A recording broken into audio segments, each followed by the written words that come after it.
Alors bonjour à tous. Tout d'abord, moi je suis extrêmement jaloux de mon prédécesseur, dans le sens où il a un terrain de jeu de 2 500 000 tonnes, là où vous verrez que dans le verre plat, on a 200 000 tonnes, donc on est vraiment loin de ça. Donc effectivement, je suis chez Saint-Gobain depuis un peu plus de 25 ans aujourd'hui, surtout dans des fonctions techniques, et depuis 2 ans sur l'économie circulaire, pour lequel on a jugé bon d'accélérer, très en retard effectivement de ce qu'on a vu de Citeo tout à l'heure, mais pour autant, on se lance.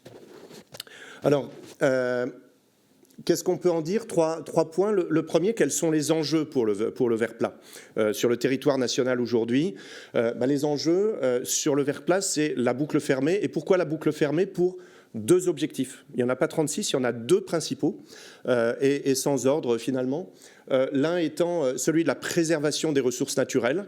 Bien sûr, on préserve on utilise un certain nombre de ressources naturelles vierges, notamment du sable. Et l'idée, bien sûr, c'est de pouvoir utiliser plutôt du calcin, notamment en fin de vie, ce sur quoi on va s'attarder un petit instant juste après, plutôt que d'aller puiser éternellement dans les ressources naturelles, et notamment les carrières de sable. Le deuxième enjeu, et encore une fois sans ordre, c'est celui de la réduction des émissions de CO2. Effectivement, on considère qu'à chaque fois qu'on intègre 1 tonne de calcin dans nos verres de fabrication, sur le territoire national français encore, on évite l'émission de 700 kg de CO2. Donc 700 kg de CO2 à la tonne, c'est un élément très très important pour nous. Alors, on travaille sur les 2 plans. On travaille historiquement et depuis 20, 25, 30 ans, bien avant les années 2000, dans les chutes des ateliers de transformation. Donc, les producteurs, en fait, renvoient vers les flottes, les usines de fabrication Saint-Gobain, leurs chutes de transformation qui sont réintégrées dans la fabrication du verre. On travaille aussi depuis quelques années maintenant, vous allez voir sur le graphique tout à l'heure, très clairement depuis 2018 et avec beaucoup d'accélération depuis 2 ans sur la fin de vie, ce qu'on appelle le post-consumer, avec pas loin de 7000 tonnes l'année dernière, et c'est un élément qui augmente très rapidement. Encore une fois, on verra sur une quantité qui est bien moindre que celle de Citeo qu'on vient de voir. Alors, les acteurs clés, effectivement, on voit tous les acteurs issus du curage, les entreprises de dépose du verre. Ça nécessite forcément aujourd'hui pour trier, un petit peu comme on a vu le tri des bouteilles où on ne met pas n'importe quoi dans les tours. Effectivement, c'est d'aller trier lors de la dépose, lors de la déconstruction. On parle de dépose intègre des fenêtres. C'est vraiment un élément fondamental qu'on cherche à renforcer et à intégrer dans les discours collectifs et qui fonctionne plutôt bien. Ensuite, dans le carré vert, ou plutôt dans l'élément vert, on a tout le cercle des collecteurs, les démanteleurs, qui vont casser soit manuellement, soit avec de la mécanisation qui arrive aussi petit à petit. Et pour la plupart des gens avec lesquels on travaille aujourd'hui, nous, Saint-Gobain, en France, ce sont des ESS, des entreprises sociales et solidaires, avec effectivement un volet social qu'on ne néglige pas, puisqu'il est important pour réintégrer notamment les gens en chômage de longue durée dans les circuits de l'emploi. Et puis effectivement, tout ça pourquoi? Pour aller sur la production de verre plat avec de l'intégration toujours grandissante sur le calcin dans nos recettes. Alors, quel type de produits verriers on peut recycler aujourd'hui en boucle fermée dans les usines de production, dans les flottes? Quasiment tous, en fait. Tout le verre plat, quasiment, est utilisable. On a développé, notamment depuis 2 ans, un certain nombre de process, et vous allez voir qu'on ne l'a pas fait tout seul. On s'est fait accompagner. Mais le verre clair, le verre feuilleté, les vitrages isolants, Jérôme tout à l'heure parlait des vitrages isolants. Alors, au passage, il y a eu un début de retour, mais effectivement, les couches bas émissives sont bien sûr recyclables à 100%. La règle dans le métier, c'est le substrat qui fait foi, c'est-à-dire c'est l'épaisseur du verre qui prédomine et qui prévalue sur la recyclabilité. Et puis effectivement, on a la chance d'avoir chez Saint-Gobain, parmi les 3 flottes français, un flotte qui est à côté de Compiègne, qualifié du flotte de Chantraine, à Tourotte exactement, qui fait du verre automobile. Et l'avantage du verre automobile, c'est bien évidemment de pouvoir recycler du verre de couleur, puisque sur nos autos, sur les bus, etc., et même sur les trains, on peut avoir des verres de couleur. Et donc ça nous permet d'avoir l'ensemble de la panoplie des vitrages réintégrables et recyclables en boucle fermée. Il y a 3 éléments qu'on ne sait pas recycler. Le verre armé, en haut à droite, avec des petites mailles de fer, qui est à la marge, mais effectivement qu'on met de côté. Les verres-feu, tout ce qui est vitrocéramique, les inserts de cheminée sont effectivement quelque chose que l'on ne souhaite pas. Et puis tout ce qui est verre-feu avec les gels, on est vraiment sur des produits à la marge. Ce qu'il faut retenir, c'est que probablement 98 ou 99% des verres plats produits sont aujourd'hui recyclables. Alors tout ça avec quoi? Effectivement, pour décarboner ou pour réduire les empreintes carbone des 3 flottes français de Saint-Gobain, et avec des process de traitement et de tri appropriés, avec notamment cette installation sur le site d'Aniche, à Emerchicourt, dans le nord de la France. J'insiste sur les lieux-dits, effectivement. Mais Emerchicourt, effectivement, a mis, avec les soutiens de l'ADEME et des Hauts-de-France, la région Hauts-de-France, une installation de ligne de tri qui nous permet de trier en intègre, dans le groupe Saint-Gobain, la quasi-totalité de nos vitrages. Et c'est un élément prépondérant qui permet de nous assurer de la traçabilité, c'est-à-dire qu'on va, vous allez le voir juste après, collecter sur l'ensemble du territoire national. On a entendu encore tout à l'heure Citeo, à juste titre, la notion de maillage. C'est effectivement ce sur quoi on a besoin de travailler aujourd'hui. On a fait une grosse partie du chemin, il nous en reste encore.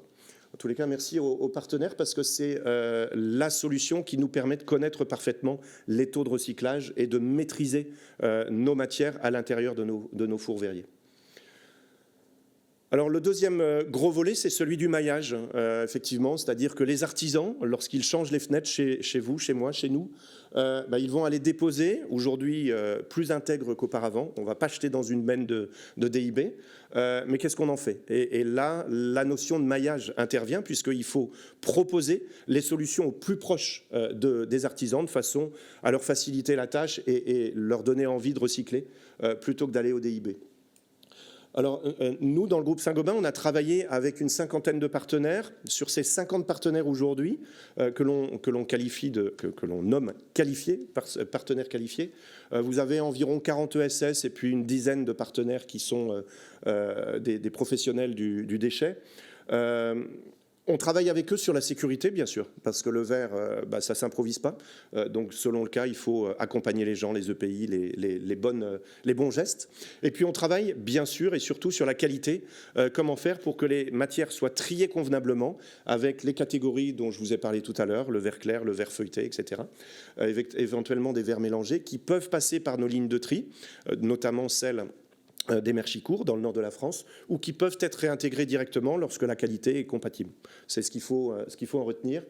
Donc c'est une 50aine de partenaires qui sont complètement en libre accès. Si vous tapez sur Internet Saint-Gobain Glass Recycling, vous allez trouver les adresses de chacun d'entre eux sur le maillage et territoire national. Un des besoins indiscutablement, c'est les attestations de recyclage, c'est-à-dire assurer la traçabilité de la boucle fermée. On ne peut être crédible que si l'on assure la traçabilité auprès de nos clients.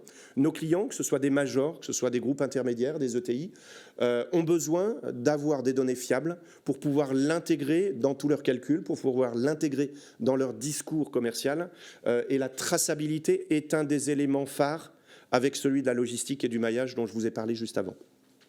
Donc effectivement, de par l'intégration de nos process de tri, notamment la ligne de tri d'Aniche, on peut garantir cette traçabilité et délivrer chaque année, chaque chantier, à la maille de nos clients, les attestations qui vont leur permettre de justifier effectivement la réutilisation du calcin, le recyclage en boucle fermée.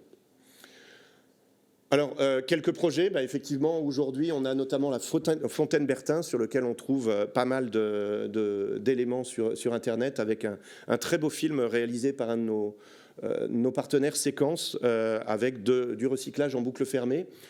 Et puis, on voit ici l'historique assez récent, encore une fois. 2018, une 30aine de tonnes, c'était vraiment le balbutiement, ça bricolait à fond, pour se le dire. Et puis une accélération 2021-2022. Bien sûr, la REP a soutenu les éléments en 2023, mais elle n'est arrivée qu'en 2023. Et puis 2024 et 2025, où on dépassera allègrement les 10 000 tonnes. Encore une fois, 10 000 tonnes, alors ça fait des courbes très jolies, clairement. Pour autant, 10 000 tonnes sur 200 000, il me reste du chemin, donc je serai encore là quelques années, il faut se le dire, j'espère. Voilà, alors tout ça pourquoi tout ça pour permettre effectivement de réduire les émissions de carbone dans nos verres.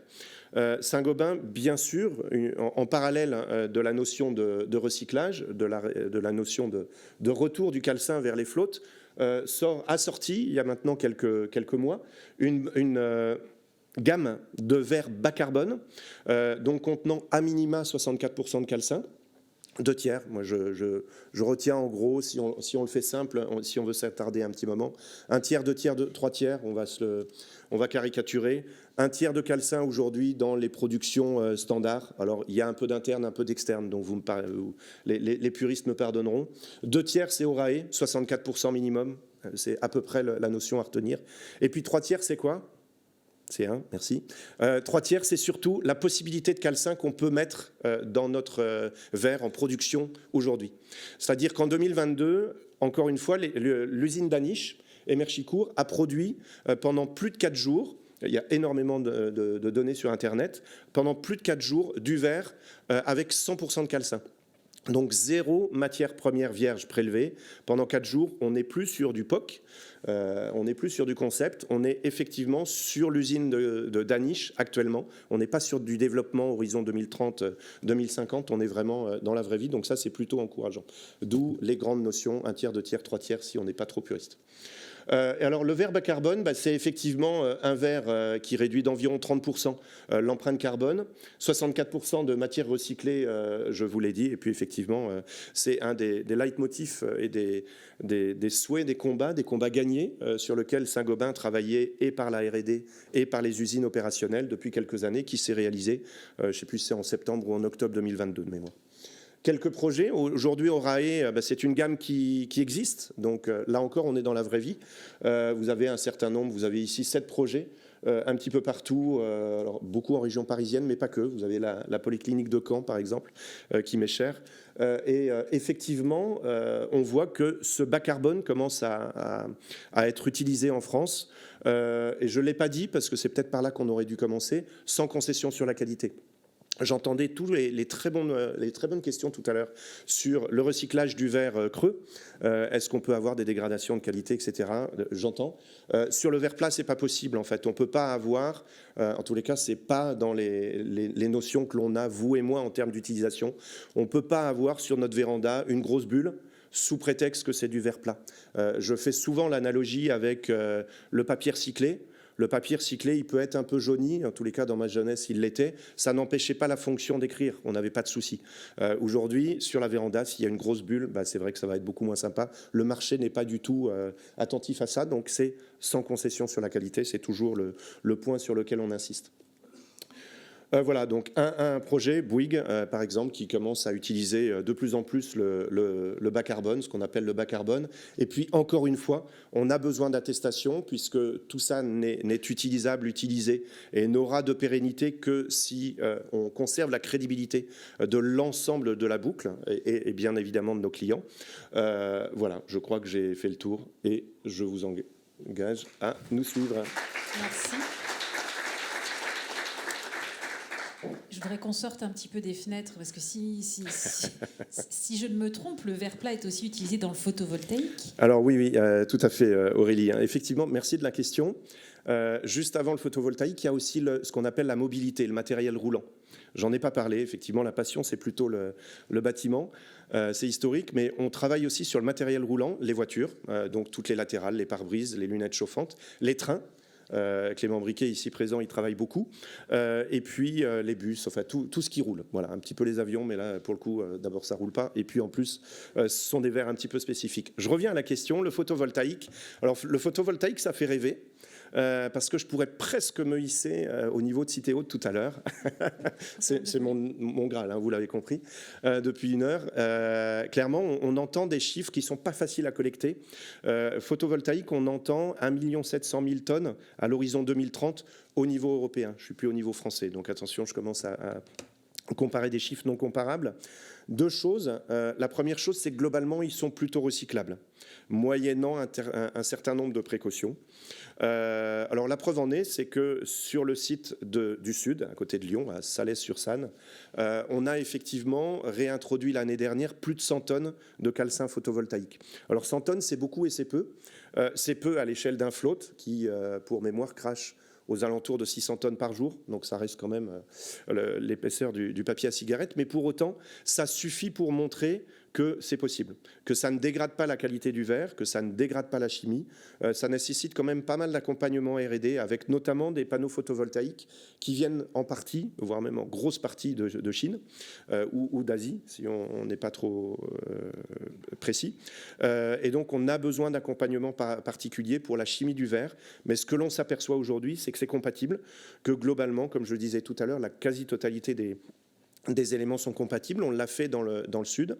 On l'a fait aussi début 2024 là, sur le site d'Aniche, et Merchicourt encore, avec, je crois, entre 150 et 200 tonnes. Je n'ai plus le chiffre exact en tête. Mais ce sont des choses qui sont compatibles, réalisables, mais pour lesquelles il faut un peu de technicité pour s'assurer de ne pas dégrader la qualité. Toujours et encore. Oui, question. Bonjour, merci. Bravo pour le démarrage. Oui. Il faut démarrer un moment, et c'est bien. C'est vrai. Est-ce que ces premières tonnes recyclées et l'expérience que vous avez pu accumuler sur ces premières tonnes recyclées vous ont permis de revenir à la conception et de se dire, tiens, il y a peut-être des choses qu'on pourrait faire évoluer et qui rendraient le recyclage plus simple? Alors aujourd'hui, on n'a pas d'écueil sur la technique. C'est-à-dire encore une fois, je pense que l'écueil principal, c'est la logistique. C'est proposer partout en France des solutions au plus proche des consommateurs, des utilisateurs, des artisans, pardon. Sur la composition des vitrages, aujourd'hui, on n'a pas de frein, à part les 3 que j'ai notés tout à l'heure, mais qui ne représentent pas 1%, donc c'est vraiment pas un problème. J'entendais tout à l'heure les couches base émissives, ça pose pas de problème dans le recyclage, et j'ose même pas imaginer, mais c'est quand même des questions que je vais reprendre parce que c'est toujours oxygénant ces échanges. J'ose pas imaginer qu'on puisse sortir des couches qui soient pas recyclables. Donc ça fait partie, dans mon esprit, des incontournables lorsque les nouveaux produits sont sortis. Je crois même, si je ne me trompe pas, qu'il y a des tests sur la recyclabilité des nouvelles couches dans les bons timings. Sûrement pas au tout début de la conception, mais assez rapidement. Mais on n'a pas de frein là-dessus. Nous, encore une fois, notre frein, c'est essentiellement la logistique. Et puis on avait notamment tout ce qui est technique, mais la ligne de tri avec l'appui de l'ADEME et Région de France, Hauts-de-France, nous a résolu ces sujets-là. Voilà. D'autres questions? Oui, là-bas dans le fond. Bonjour, vous avez produit pendant 4 jours du verre 100% recyclé. Qu'est-ce qui vous empêche actuellement de mettre ça en place de manière pérenne? Est-ce que c'est la disponibilité du calcin ou est-ce que c'est un autre problème technique qui n'a pas été évoqué? Alors, il n'y a pas de problème technique majeur, durable. C'est la disponibilité, en tout état de cause, c'est la disponibilité du calcin. Ce qu'il faut retenir, c'est que 3 flottes français, 600 tonnes par jour, vous ferez le calcul, ça donne 200 000 tonnes par an et par flotte, donc 600 000 tonnes. Ça veut dire qu'en fait, c'est Aurélie qui a la réponse. 200 000 tonnes de fin de vie, c'est l'équivalent d'un flotte. Il faut aller chercher d'autres gisements, dont celui du photovoltaïque, pour aller monter les taux de recyclage. C'est uniquement l'accès à la matière recyclée. Oui, allez-y. Bonjour, j'avais une question au sujet des panneaux photovoltaïques. Parce que généralement, alors le verre des panneaux photovoltaïques, il peut être produit par un autre procédé, ou ça peut être du verre laminé ou des choses comme ça, qui généralement sont affinés avec d'autres types d'affinants que le sulfate, plutôt de l'arsenic. Et généralement, l'arsenic, on dit que c'est incompatible avec le procédé flotte. Et je ne sais pas si vous avez ce genre de soucis. Alors, là, ça va trop loin pour moi dans l'immédiat. Je vais être extrêmement transparent. Aujourd'hui, tous les tests de photovoltaïque que l'on a faits ont été compatibles. Ça passe souvent par des traitements préalables. La réponse que je n'ai pas, et je voudrais surtout pas aller improviser là-dessus, c'est est-ce que 100% des éléments du photovoltaïque nous sont restitués, ce dont je doute aujourd'hui. Voilà, donc c'est effectivement, ça ouvre d'autres voies, on est au début du photovoltaïque, hein, c'est vraiment, autant sur la fin de vie, maintenant on maîtrise le process, une fois qu'on a fini la logistique, on aura bouclé, il va falloir monter dans les tours, tout simplement. Sur le photovoltaïque, on est quand même encore en balbutiement. Une toute dernière question. Oui, madame. Oui, merci.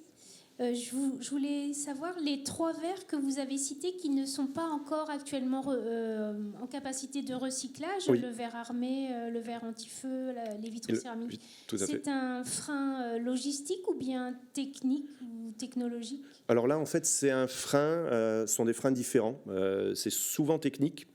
Le verre armé, lui, va avoir notamment des traces de métal qui va provoquer des défauts, donc on est sur la qualité, et on ne saura pas dissocier les traces de métal du verre, donc de toute manière, on n'ira pas. Le verre feu, lui, effectivement, on peut avoir des gels, on peut avoir des éléments vraiment perturbateurs qui fait qu'il ne faut pas qu'on y aille pour l'instant. Et puis le vitrocéramique, lui, il a des coefficients de dilatation qui sont incompatibles avec nos process et qui vont provoquer des casses à la sortie notamment du verre flotte. Donc là, on est sur des sujets techniques.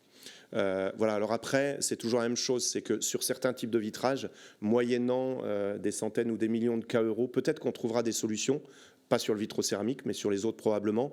Aujourd'hui, quand on sait qu'on est à 7000 tonnes sur 200 000 tonnes de bâtiments, ou qu'on démarre sur le photovoltaïque, effectivement, on va aller se concentrer sur les gisements majeurs. Il y avait une question du côté de l'ADEME. Oui. Alors, hop. Merci Oui, encore. merci. Bonjour. On a parlé du coup du gisement, donc des 200 000 tonnes. Oui. Et du coup, je rebondis un petit peu là-dessus et sur votre complicité avec Citeo. Est-ce que demain, on peut imaginer un modèle dans lequel les gains sur les gisements, donc des emballages, avec le taux de recyclage des emballages qui est encore amené à augmenter, peut venir aussi alimenter ces fours de verre plat? Est-ce qu'il y a des difficultés plutôt d'ordre technologique ou Alors, je crois que c'était pas possible. C'est toujours ce qu'on m'a dit. Encore une fois, je suis en poste depuis 2 ans, donc je vais avoir beaucoup d'humilité sur le sujet. Maintenant, j'entends que ce qui est impossible aujourd'hui le sera peut-être demain, mais j'ai compris, ne le sera peut-être plus demain. J'ai compris que dans l'état actuel des choses, c'est vraiment pas le cas, c'est pas possible pour des raisons techniques, pour des raisons de ce que j'en ai compris, de chimie du verre. Voilà. Mais encore une fois, je pense que c'est une vraiment bonne question à l'horizon 2, 3, 5 ans, dès qu'on sera vraiment bon. Pour l'instant, à 7000 sur 200 000, on va aller jouer à 150 000, il faudra y aller, mais en parallèle, effectivement, j'ai compris que certaines recherches étaient en questionnement. Voilà. Et quand je vois le gisement, je vais relancer les questions en interne. Merci beaucoup, Fabrice. Merci beaucoup, Aurélie. Merci à tous.